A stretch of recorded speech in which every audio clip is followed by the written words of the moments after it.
ازيكم عاملين ايه؟ يا رب تكونوا بخير. النهارده انا جايه اعمل لكم انبوكس على منتج حلو جدا عجبني اشتريته، قلت لازم اشارككم معايا التجربه دي. عباره عن صب صغيره جدا معاها مايك ممكن نعمل منه كاريوكي، حلو جدا بينفع من الاولاد.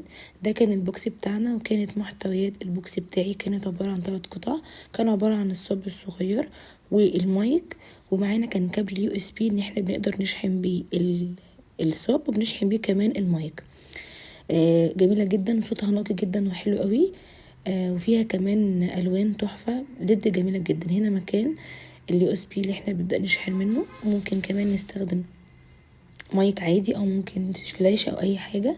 ببدا افتحها من الزرار ده. هنا زي ما بقول لكم بنشحنها، بنحطها عندنا على اي يو اس بي موجود عندنا في البيت.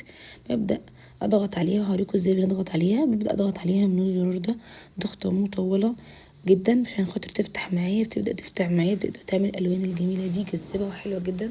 ممكن تشغلوها في الهدوء، ممكن كمان اغير الالوان بتاعتها، ممكن اعملها احمر اصفر اخضر. حلو قوي قوي قوي، صوتها نقي جدا وجميل وتحفه بصراحه. انا شغاله دايما على الراديو في المطبخ.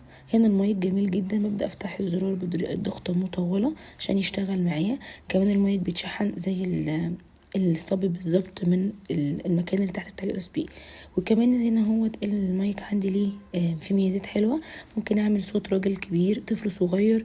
بجد تجربه حلوه جدا، اتمنى تجربوه وسعره حلو قوي.